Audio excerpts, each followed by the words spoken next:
This conference will now be recorded.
Hello everyone, good morning and good evening.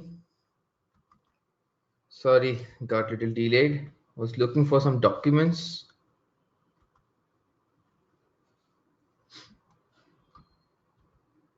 Yeah.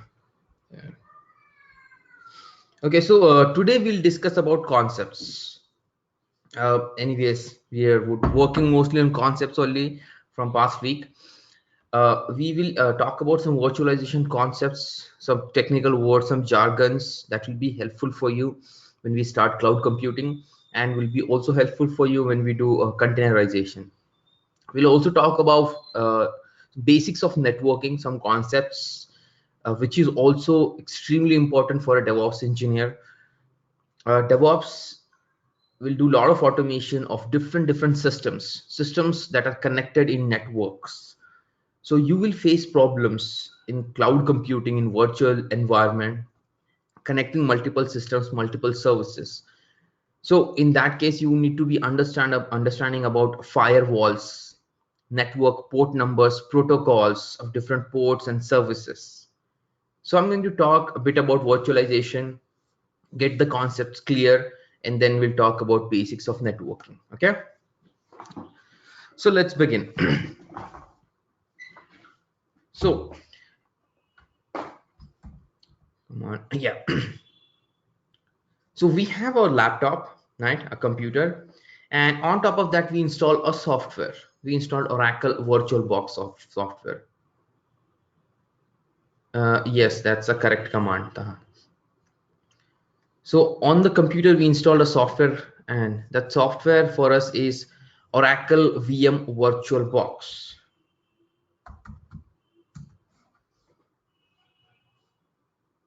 That one,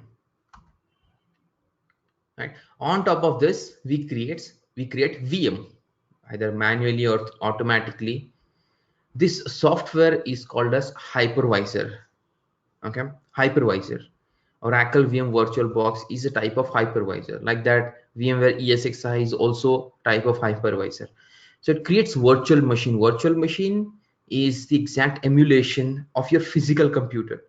So like you have a CPU there with Intel blah blah blah version, then its CPU will be also of same thing. Its RAM, its IO, network or storage. Okay, both will be an imitation of the actual physical machine. So it's totally dependent on physical machine. So server virtualization, when we create virtual machine, we call that concept as server virtualization. So it's possible when we have a hypervisor on the computer running, hypervisors. Okay, Oracle VM VirtualBox is a hypervisor, right? And here the machine where we installed Oracle Oracle VirtualBox software is called as host machine. That means in our case our laptop or our computer is called as host machine, and the virtual machine that runs on it is also called as guest machine. Okay, and the operating system on my laptop is Windows operating system, and it's also, we also call it as host OS, and the operating system that's running on the VM is also called as guest OS. Okay, host, guest. Host means the physical machine, guest means the virtual machine. Okay, now these words will be used a lot of time later in containers, also in cloud computing also. Okay, so keep these words and jargons in your mind. I'm just running through just to make sure you understand some concepts. Okay, if you have question, ask. So hypervisor makes it possible. It's a software that has it has a software called virtual machine monitor that will provide resources to your virtual machine. Now there is nothing magical about a virtual machine. Virtual machine is also just like a computer. It needs the same amount of resource. Like your physical machine has 2 GB of free RAM, you can allot maximum 2 GB of RAM to your VM, no more than that.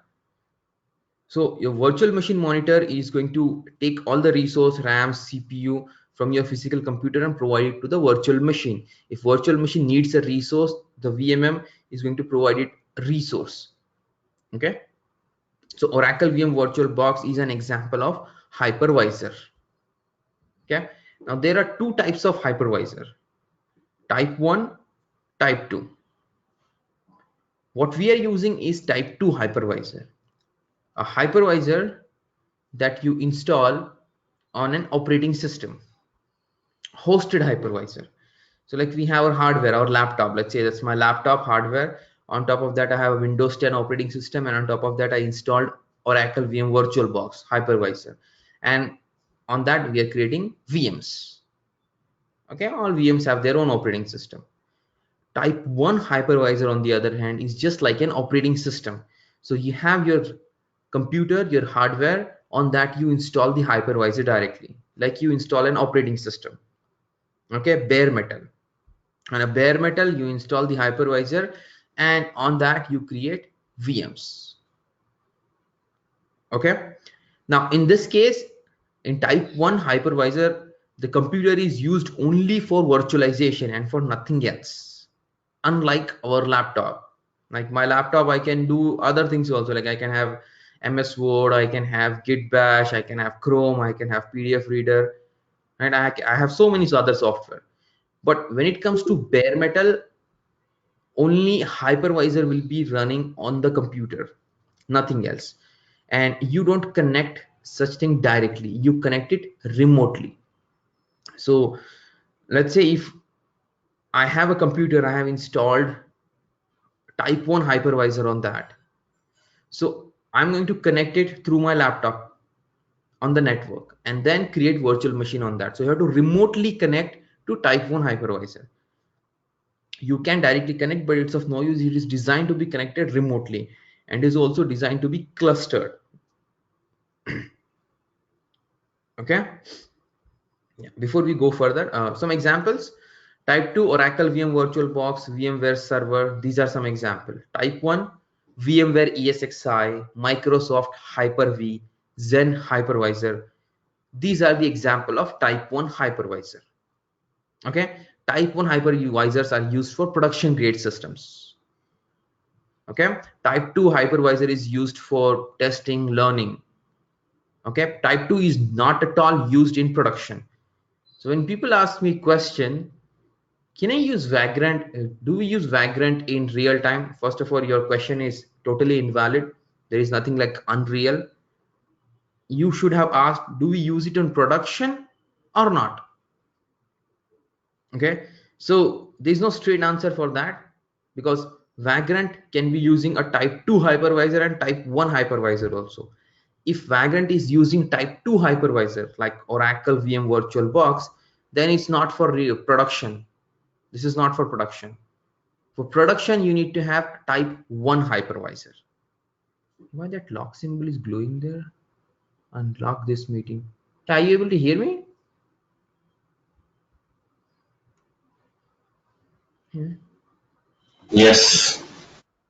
Seeing a lock symbol here. Unlock this Yeah. meeting. Okay. Oops. Yeah.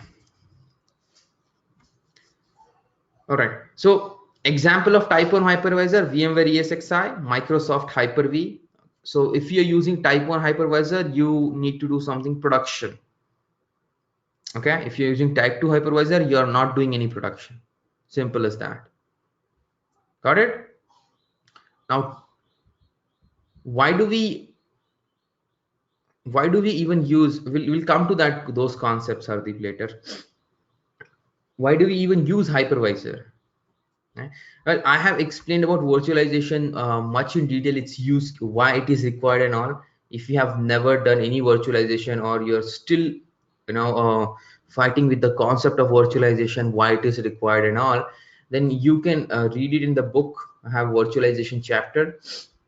There I have talked about in detail about these concepts. Okay, why it is required and all. Virtualization 57. Okay, like life without virtualization, we did not have the concept of auto scaling. Okay, so let me address this quickly. You remember our course content, right? Everyone seen the course content?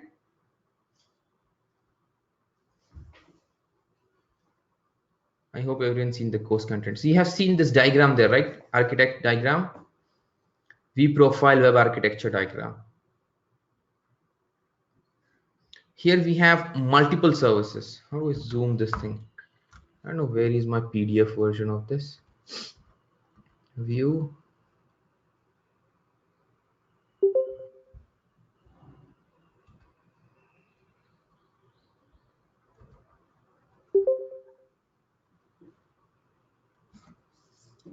Right. So in this particular architecture, it is used for a Java application, vProfile. We created that application, like it's a social networking site.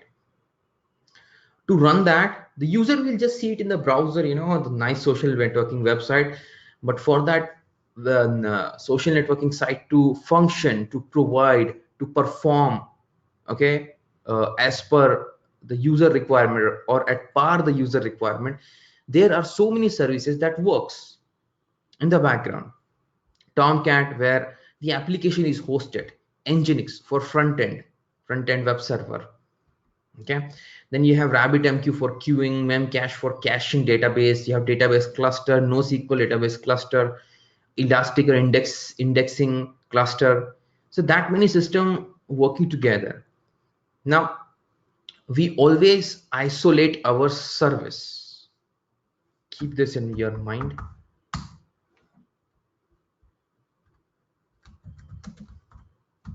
We isolate services in production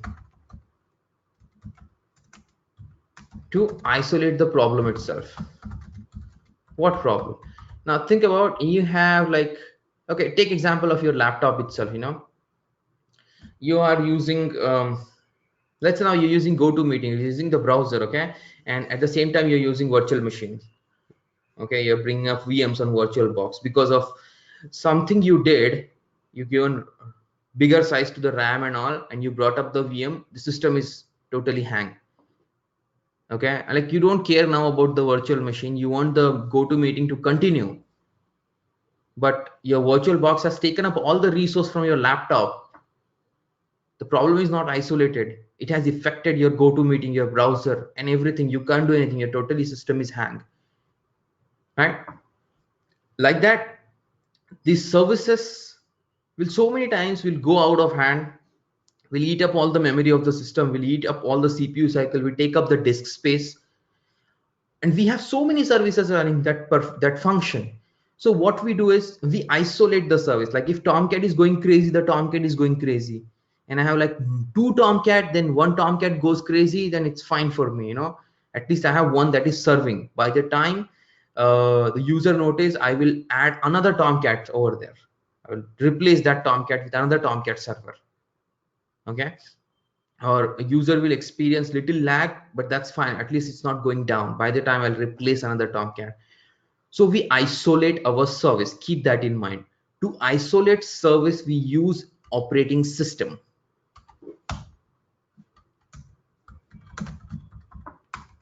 To isolate service, we use operating system.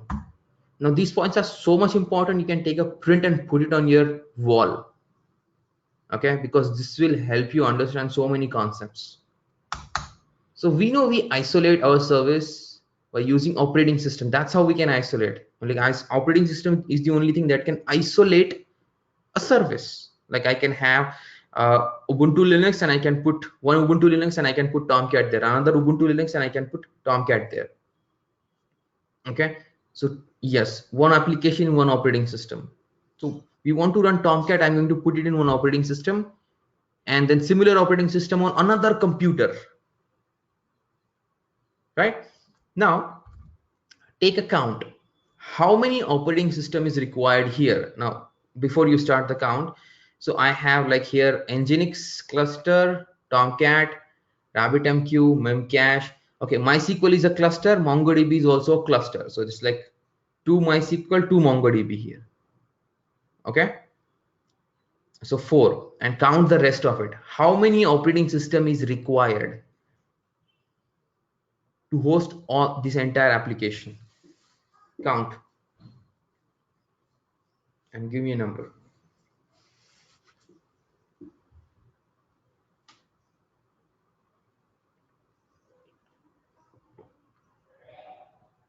Come on, you can count, right? Is it taking that much time to count?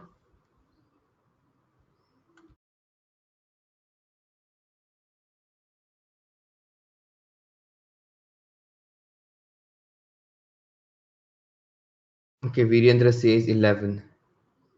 Tas is 10. Okay, let's see. So Nginx, no, 5 is very less, man. Come on, like this is one Nginx, this is another Nginx. Okay, this is living in another operating system, this is living in another operating system. So 2 here. Okay, 2 for Tomcat. How many? 4. RabbitMQ, we have 2 again, cluster. Okay, 2 RabbitMQ. So 6 memcache, 8, and I told you 2 MySQL and 2 MongoDB. So that is 8. I was there, right? 8, 10, 12, right? 12. 1 Elasticsearch, 13. And I'm better than you in counting, really. Can't even count, really. 13 operating system we will need. Okay, clear?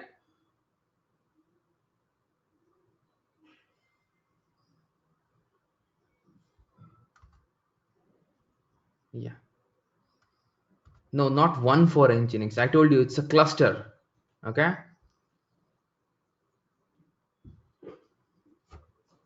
It's 13. Count it again. Okay. 2 MySQL and 2 MongoDB. Here it's a cluster. This one is a cluster. I told you already. It shows as one, but count it as two. So total 13 operating system you need to host a vProfile application. Okay. And 13 operating system. And let's say there is no virtualization concept. So how many computer you will need? 13 computer. 13 physical computer to run 13 operating system, right? Now we have different kinds of environment, and that's minimum people. That's minimum for high availability. 2 Nginx, 2 Tomcat. If you have more user, more people coming in to access your application, you need to scale up. 13 is the minimum number. Okay, that is minimum number for our application. And for production, like, yes, in dev environment and all, I can take one computer and run all the services in that. We can do that. Okay, and to save the cost, people do it. But then you have QA environment, which has to be similar to production environment, so testing will be better. Okay, so you have QA environment, your staging environment, and if say there are some other environment. So imagine the number of computers you will need to run your vProfile application, your project. Okay, and I'm talking about physical computer, not the laptop or not our like normal desktop computers. I'm talking about high-end servers that are installed in the data center, which are very expensive. So if there is no virtualization, I have to invest a lot on the cost of the server, and then the maintenance cost, operational cost, and capital expenditure and operational expenditure. You will talk about that concept cluster in detail later. Okay, cluster is simply combining two services. Okay, cloning services, similar services we cluster together so it acts as one. Okay, don't go in those things now. All right, just focus on what I'm telling you right now. Don't go sidetrack. So that many computers we will need. Now when I want to make a purchase of that many computer to host my vProfile application, and I am not sure how much CPU, how much RAM will be required for my computer. So mostly I will make a decision that I'll take the biggest one, right? Probably. So there is no lack in performance. If there is any lack in performance, it will be very bad for the business. So I'll take the biggest one, and that concept is called as over provisioning. Over provisioning. If we take the biggest size in not the biggest size in the market, probably the biggest size as per our budget. Okay, we'll always over provision. We know we'll need 10 GB of RAM, we'll take 15 GB.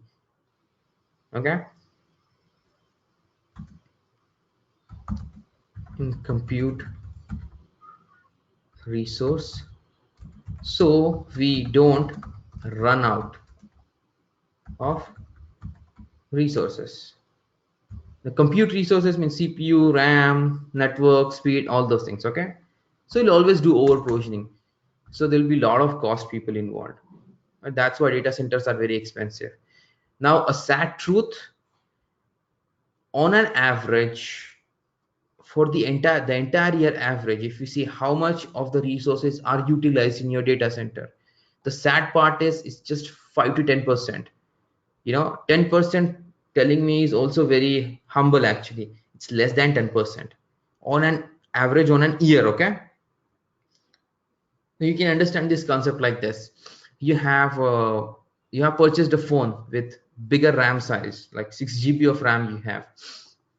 I guess that's the maximum in the market now, right? Who knows? Anyways, you have a smartphone, 6 GB of RAM. That's the biggest thing in the market. You took it, right? Now tell me, are you using 6 GB of RAM every day, 24 by 7 throughout the year? Say yes or no. No, of course not. If you play a lot of games, then I'll say, yeah, fine, you must be using, man, all that RAM. Okay, but if you're doing normal work, you're not, but you still took the biggest one in the market. Why? Because I don't want to run out, man. Sometimes I use multiple applications, the mobile is crashing, I don't want that, right? But you have paid extra money for that extra RAM. You could have done your work in 2 GB of RAM, but you took 6 GB of RAM and paid 10,000 bucks extra, let's say, right? Or 20,000 bucks extra. So that money is not being utilized, right? Same is with the servers, the physical computers. The resources are not utilized and all that money gets wasted. And here the cost is too high, people. It's not like in 3000, okay? And running yearly cost for data centers, okay? It will be very, very expensive and there will be a lot of wastage, okay? It's really a tragic waste. That much of resources getting wasted. It's not for good for global warming also, okay? That much heat is getting generated for what? For waste, right? So but we have to do the isolation. See, we are again back stuck in isolation. We have to isolate. We need multiple computers to be running and we will do over provisioning. Isolating and over provisioning, this anyways we have to do, right? So all that resource that is getting wasted, how about it can be utilized? Okay, how many operating system can be running on a computer?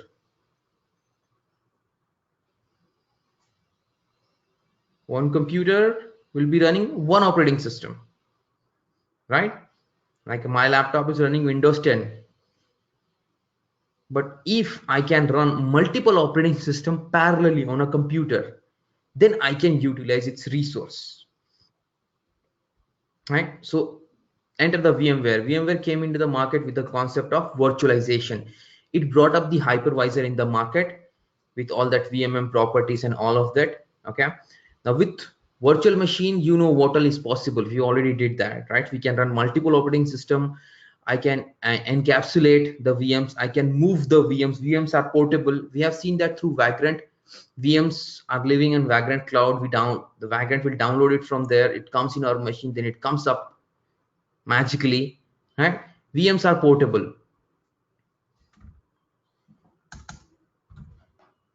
Okay, so some VM properties to keep in mind. VMs are portable. You have to revise all these things before the Docker starts, okay? If you don't remember, keep this one in mind. VMs are portable. VM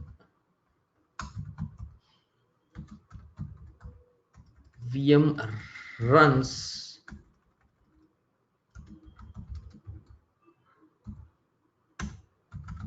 their own operating system. Every VM has their own operating system, and that's exactly what we need for isolation. To isolate the service, we need the operating system. So if VM is running in an operating system, we can run our service in that operating system. Okay. So VM can partition your resource, your computer resource.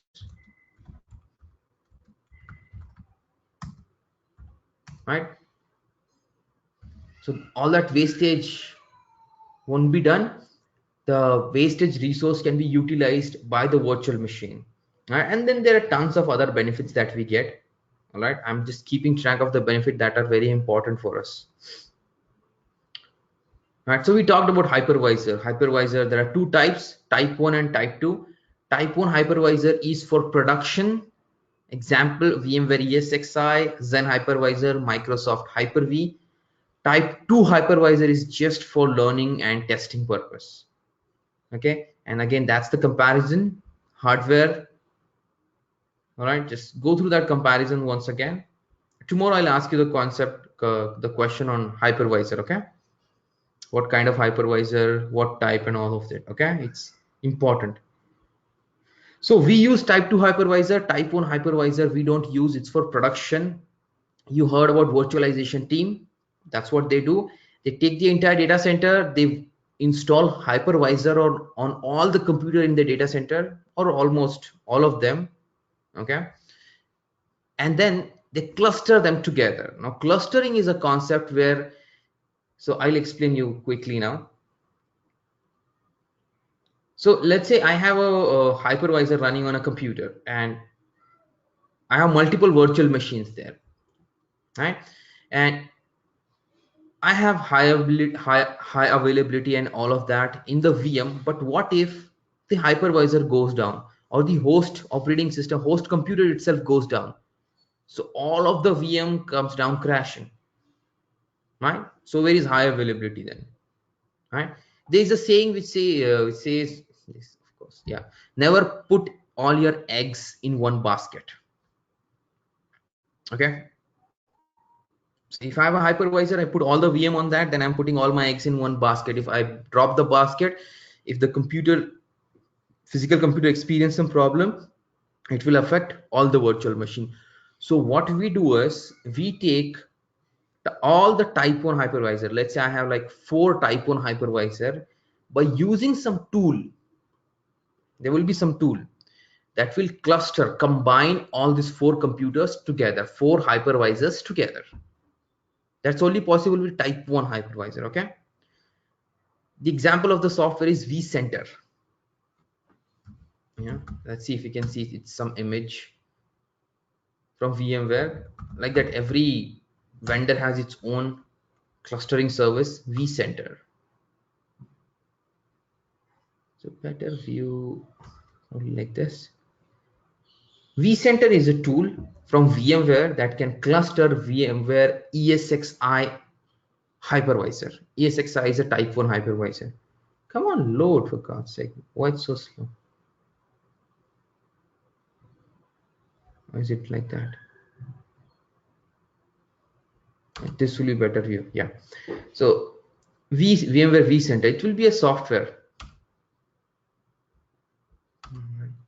Yeah. And these are hypervisor. Okay, these computers, these are hypervisor. All right. So ESXi is installed on that, and they are clustered together with this tool. Now, when I want to create a virtual machine, I will log into this tool, and it will say, I will say create virtual machine. The vCenter will find the right hypervisor and create VM on that. So I will not choose, the vCenter will choose. If one computer goes down, let's say this computer goes down, or let's say from this two cluster, one computer goes down, so it will migrate all its virtual machine to other computer. Okay, that's the benefit of clustering. So you're not putting all your eggs in one basket. You have basket where from in which the egg jumps to other basket. If you drop one basket, the egg jumps to the other basket. That's some fancy eggs. But, you got the concept. Okay, so it's possible only with type 1 hypervisor and not type 2. Like I cannot cluster Oracle VM VirtualBox with other Oracle VM VirtualBox. I can't do that. Okay, that features are not available. So, and there are other so many benefits about type 1 hypervisor. I can go just on and on. It will never over. I have worked in a virtualized environment for a very, very long time. I'm also a VCP certified guy. So I have managed hundreds of hypervisors on thousands of virtual machines when I was working in Cisco. It's beautiful. But the power of clustering really, it seems like unlimited. You can keep on clustering hypervisors. Okay, you need a tool to cluster it anyways.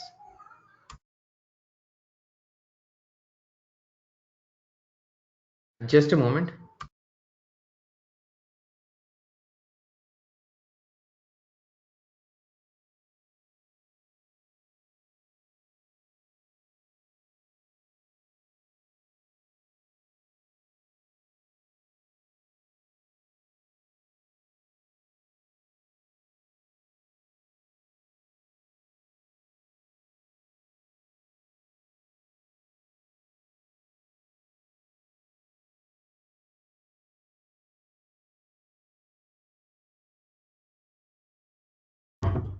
Right.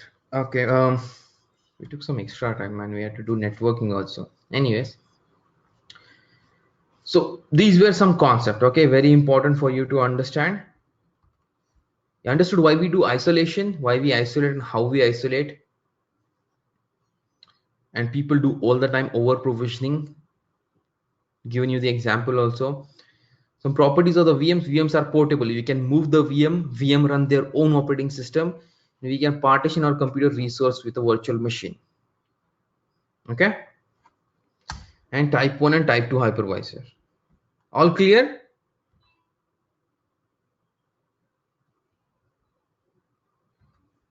Hello?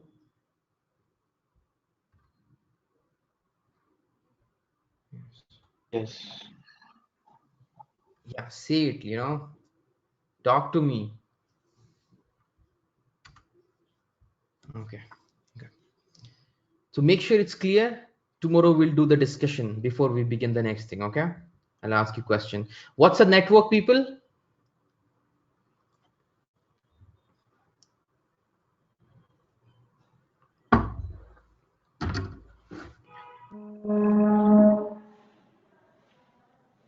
Was the train sound?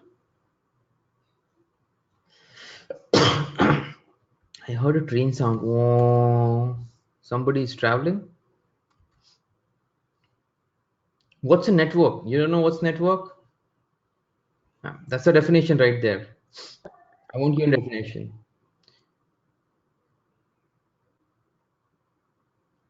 Connecting computers makes sense. Okay, right?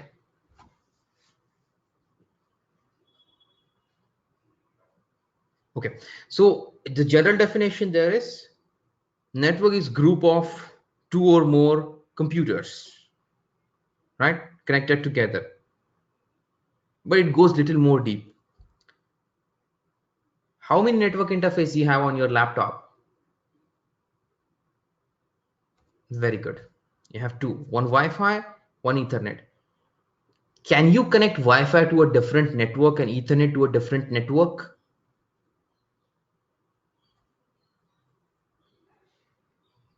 You can. You can connect. Take example of our virtual machine. In our virtual machines, we have two interface we have given. One connected to NAT, one connected to bridge network. They are both connected to different network. One computer connected to two different network, and it gets two different IP address. So network is not just group of computers connected together. It's actually the connection between the network interface. All right. Your laptop's network interface is connected to Wi-Fi network interface or your Wi-Fi router's network interface. Right? Your router's network interface through wireless or through cable. So keep that in mind. Network interface. You have a connection between network interface. So it's group of two or more network interface. For us, it's network interface, not just computer. A computer doesn't get IP address. Network interface will get IP address. And that we have seen already. Right? In the VM, we have two different IPs. One from NAT, one from bridge. Right? What all you need to create a network? Well, two or more computers can create a network, but when you have more computers, we need more cablings. Okay, we need more network interface. We need switches, routers, and a software called NOS, Network Operating System. Okay, NOS. So these are few things that are required to set up a network. And I'm sure you know this one from your schooling or from your college. WAN, LAN, WAN, CAN, MAN. Remember this? Right? Never thought it will come and bite you again. But here it is. Okay. So this is a classification of network based on the geography. All right. How close and far this network interface are. You see, I'm talking about network interface or not, and not computers now. Okay. How close and far this network interface are. Based on that, we create that kind of network. Let's say 10 to 15 computers in a room. I want to network all them together. That's called as local area network. They're locally connected to each other. I want to connect to let's say Facebook, Instagram. I want to connect to Instagram. Okay, that's also network connection. But that computer, yes, it's a network interface of Instagram somewhere, of sorry, Instagram's server's network interface, right? We are connecting to that over a huge network. Okay, it's wide area network. Internet is an example of wide area network. We are so much distantly away from each other. We all are sitting in one meeting, but we are so much away from each other. Geographically, we are so much distance apart, but still we are connected. We are talking together. That kind of network is called as WAN, wide area network. Internet is the biggest example of that, but internet is not the only WAN. Okay, there are other WANs also. Why I'm telling you this? Well, we will create our own LAN in the cloud and we will connect it to the WAN. We will create multiple LANs and connect them together also. All right. So that time these concepts will be helpful for you. And then we have PAN, CAN, MAN. PAN is personal area network, like your mobile hotspot, your Bluetooth connection. MAN is metropolitan area network, like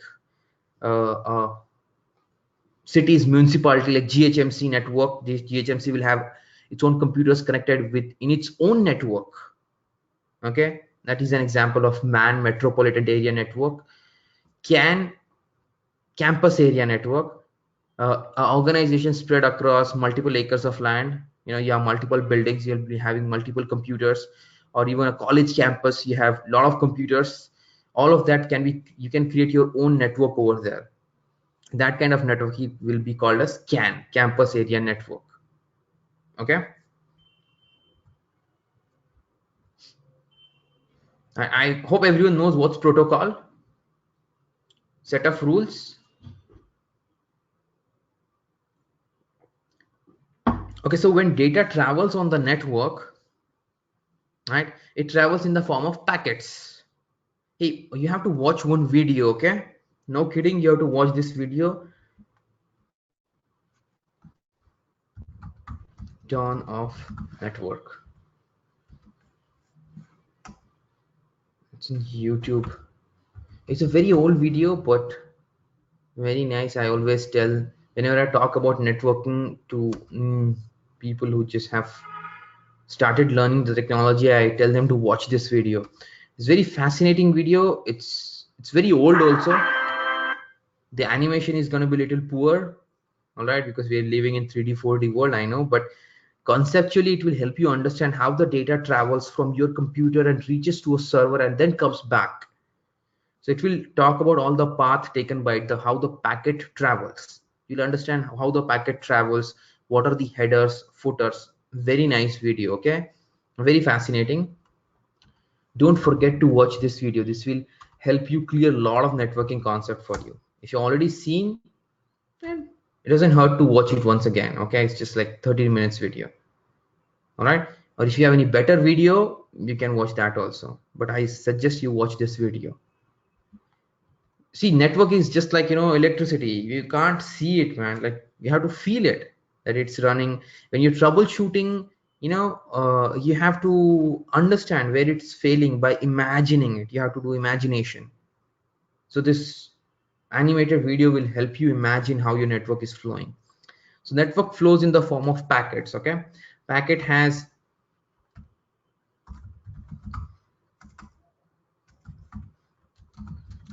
a header and a data. So header is like the details, where it's coming from, its source, destination, what is the size of the data, and encryption, decryption, all that information will be in the header. You see a truck, right? There is a trailer, a trailer. You have the driver cabin. You can think that as a head of the packet, and the trucks, the data, what to say, the trailer, okay, where we load all the goods, that you can consider as data. So header will have all the information, where it's coming from, where it is going, what are the protocol that it is following, what's the port number it is going through. Okay, you watch that video. So in the header, the information will be about the protocol. Protocol are set of rules. Some example of protocol: HTTP, FTP, HTTPS, SSH, SMTP. These are some protocols. So data travels in the form of protocol. Follows a set of rules which is called as protocol. To reach to its destination, it has to follow all the protocol, and it will follow all the protocol. It's not like us. We have protocol on the road, right? Set of rules. Red signal we stop, green we go, we walk from the left hand side, right? Before turning we give the indicator, right? We have all these protocols, right? But being human, we sometimes don't follow them, right? And then what happens if you don't follow the rules? What happens on the traffic, on the road? If you don't follow the rules, what happens? Yeah, see. Typical mentality of ours. It'll be fine, you need to pay fine. Yeah, that's all right, no big deal. Yeah, accident, you can die. All right. Yeah, fine, everyone has to die one day. You can be hurt very badly, man. All right. So follow the rules, otherwise you'll be hurt, your family will be hurt. Okay. If someone is not following, I'm saying he's not following, I'll not follow. Like that, everyone stops following the rule. Please follow the traffic rules, guys. Packets are doesn't have an option to not follow, but still they get into some accidents. We'll talk about those accidents later. Okay. If your packet is not following the protocol, it will definitely not reach its destination. That kind of rule should come in the traffics, right? If you're going somewhere, you're not following the traffic rule, come out, you're not going to your destination, go back from where you have come from, right? We should have like that rule. Okay. Some different kinds of network architecture we'll talk quickly. Peer-to-peer server based. Server based network architecture is when you have a server like a Facebook server, okay, which is a web server, and then you have client around the world, people using their browsers and their mobile app to connect to that server. If the server goes down, all the clients, they won't have the data. Okay. Or let's say I have created a server. Oh, our example of teachable where you're watching the videos, right? Recorded videos, that's also example. We have a server, you all are watching the video, server goes down, nobody is able to watch the video, right? But if I have teachable, I can keep track of who is watching, how much time is watching, are you really watching it or not? Okay. And if the account is shared with someone else or not, yeah, we can track all those things. Okay. So that's the benefit of server, having the server. Peer-to-peer network mostly is used for data sharing. Okay. And it's mostly used for redundancy. There is no server here. One example is torrent. And torrent, of course everyone will know torrent, huh? Yes, everyone will say no. I hope everyone knows torrent, right? It is used for data sharing. Now in torrent, do we have a server? We don't have a server. If you know how torrent works, data is shared. Like let's say I have the 20% of the data, VJ has like 30% of the data, and Hardeep has like 50% of the data. So we have like all this data. Okay, not one person is holding the entire data, or let's say someone else is holding the entire data also.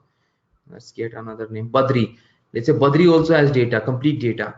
Okay, but me, VJ, and Hardeep has part of data. And now, but we can still share that data. We can, the other person who joins that network, peer-to-peer network, wants that data, can fetch some from me, some from Badri, some from Hardeep, some from VJ.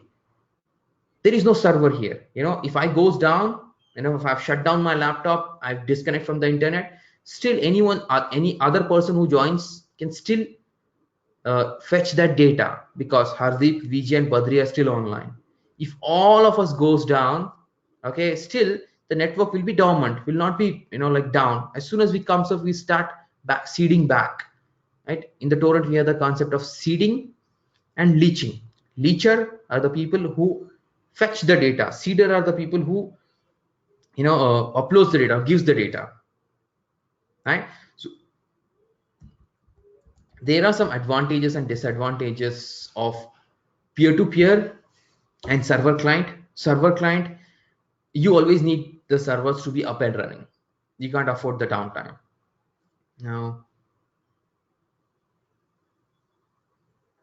so that is in the torrent itself. That's it. That's in the, sorry, the tool itself, the client itself, that will understand.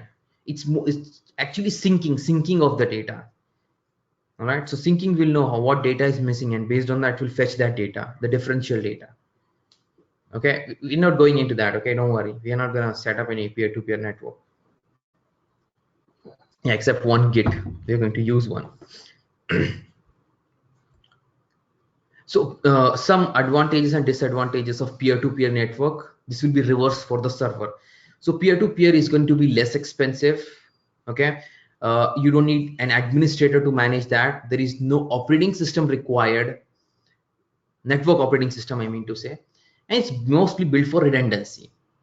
Right. But the disadvantages, because of that, the governments are banning torrents. It's not secure. There is no single point where I can keep track of what data is being served, how much data is served. Okay, there's no backup methodologies proper, because data is just spread across multiple systems.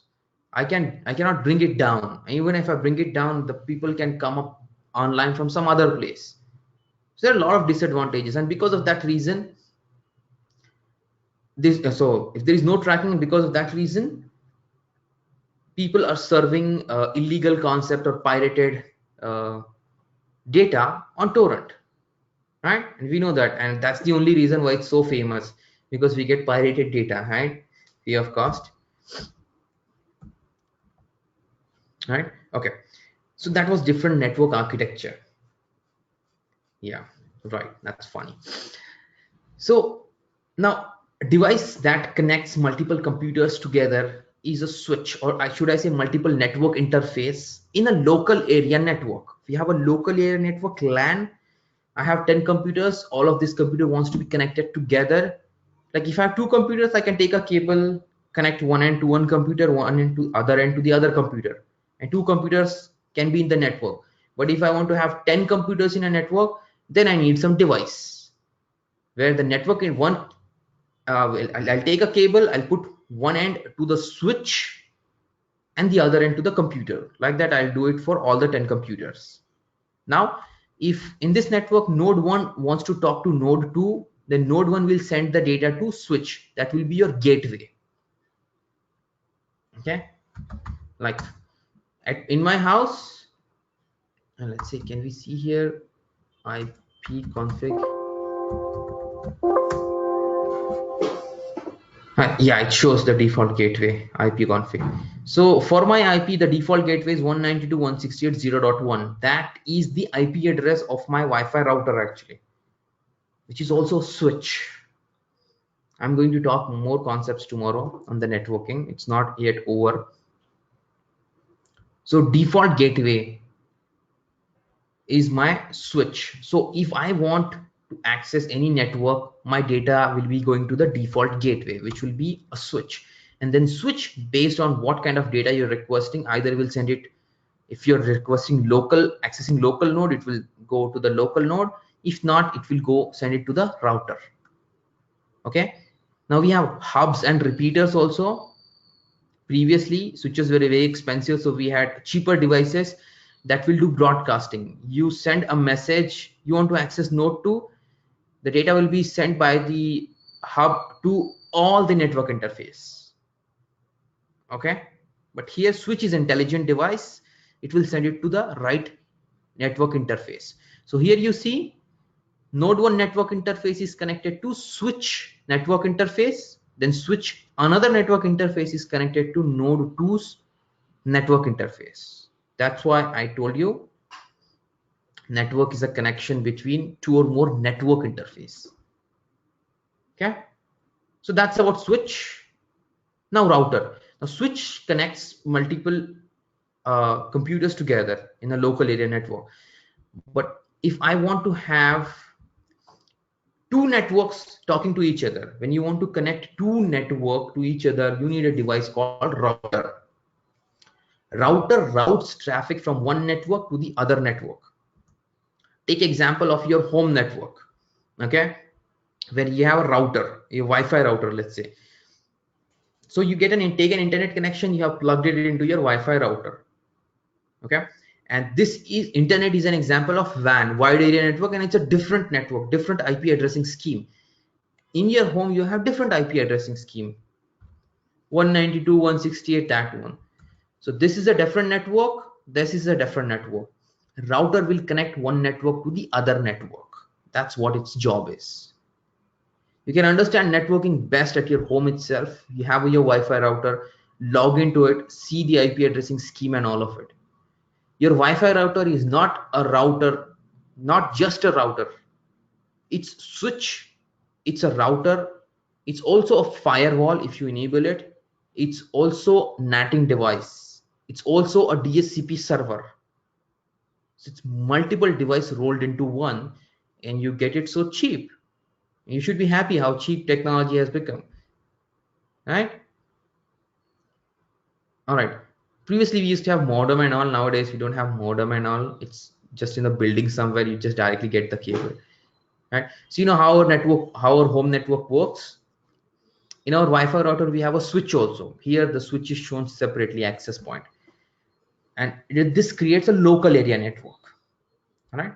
So you are connected to your Wi-Fi router's switch, local area network, and then if you want to access the internet, the switch will send the data to the router. It will see that the IP address you are accessing, you're trying to access, is from Google or Facebook. It doesn't belong to a local network, so it will send it to the router. A router will see that and it will route it to the internet. All right. You watch that video, Dawn of Network, will be shown very nicely over there, that animation. Right. So do one thing, log into your Wi-Fi router today. Also change your password of your Wi-Fi router. You have kept it default, I guess. So many people. All right, change that password also, and see the IP addressing scheme. See there is firewall. See there is a DHCP IP pool and internet. So you'll see so many things. So go to advanced setting and all. Try to see all those things by yourself. It will be really nice. Right, we'll start from here tomorrow. TCP and UDP. It's a very important concept. Protocols and port numbers. Okay, you know what? We'll take 5 minutes and do this one, TCP UDP. We're good? We good till here, everyone?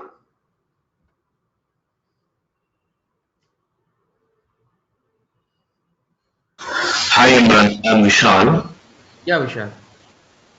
I have a few questions like on isolation part we discussed. Yeah, basically, isolating the server is kind of load balancing or Service, like not server. Service. sorry service. Is it like load balancing or like is No, different there from is the no load? load balancing, nothing. Isolating simply means you're creating a boundary for that service. That's all. To isolate, we use an operating system.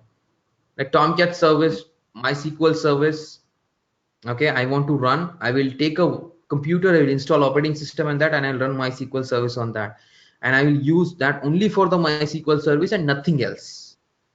So if Okay, something goes wrong with that particular MySQL service, it's only with MySQL service. It's not coming out of the operating system. okay, It's not affecting the other computer. okay, okay. Fair Understood? enough. Yeah, fair enough. And the regarding the data and data center, like the purchase, you said like the server, Service, maybe computer. maybe I'm Yeah. sorry, I'm terminologies I'm not using properly. No, it's No, that's fine. Go ahead. so when sizing how in the production, if we get sizing to have sizing how much service we need, Yeah. services. Okay. I How? understand. I understand your point, I guess. You're Thank saying you. that how the IT team will decide how much RAM, how much CPU will be Exactly. Yeah. okay. See, this is like this. For production, you have a team called as capacity planning, capacity planners. All Okay. right. We do capacity planning based on a performance testing. I will talk about that concept later when we have those concepts in Sure. clustering. So performance testers will test the application for n number of users, 10,000, 1 lakh, 1 million, it will do all the DB testing and all. And based on that, some data will be taken by the capacity planners. Capacity planners, based on that data, will analyze for a few weeks or something like that. Based on Mhm. that, they'll decide, okay, this much RAM is enough for these many users, or this much CPU is enough for these many users. But Okay. it's not a hard code value that you anytime can exhaust that number, or it may be less than that. So some Okay. number you can get from the capacity planning team. Based on that number, the IT team will put some extra numbers of them over provisioning. They'll take, so it's the requirement is like we need just 20 GB of RAM in one server Yeah. to run that many users. So they will go with 30 GB. Sure. So it will be Okay. like that. So So capacity planning, that's about capacity planning, but capacity planning is actually one of the most highly paid job in the world. Okay. okay. Okay. Fair enough. So that's not job. That's not the job of Devops Definitely engineer. not. Okay. Fair enough. Thanks a lot. Then that my But you question. should be there. Okay. Slowly you'll get there. It capacity planning takes a long experience, right? You should have Okay. seen so many things in your career. Yeah. Yeah. Yeah. Right, when I'm doing capacity planning, there's so many things to be considered, and if something goes wrong in real time, then you're gone, man. Think about that responsibility. Sure. You're not getting paid for something very simple. Okay. Sure. Sure. Thanks a lot, Imran. No problem. Okay, then we'll continue from here tomorrow. Okay, any question you can ask me. Good. How they come to which part of data is missing peer-to-peer? Okay.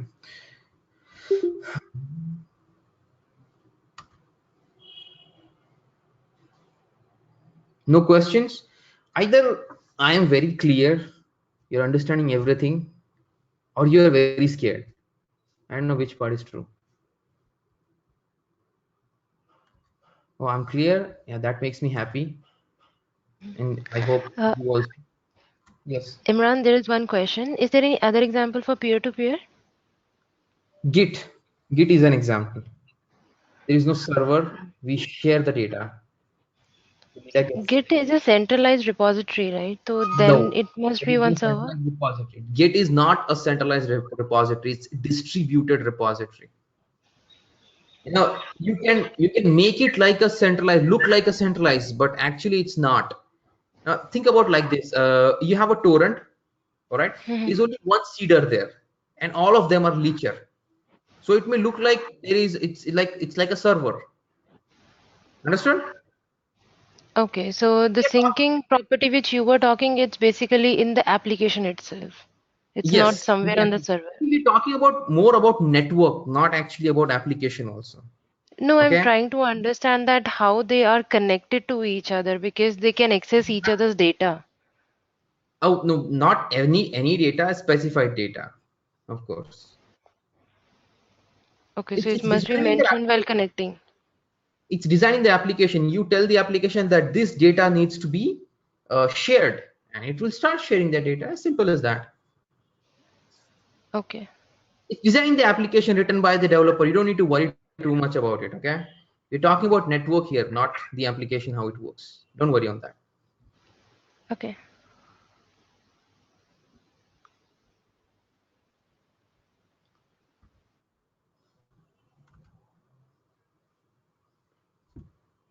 You understand that about the Git, everyone. When we talk about Git, when we do Git very soon next week, it may look like centralized, but you will see for yourself it's not centralized. It's distributed actually.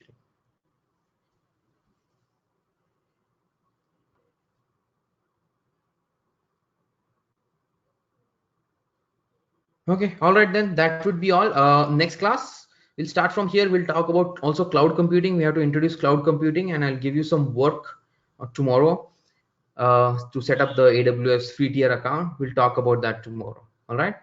Till then, study and take care. Bye bye, and follow rules. Thank you very much.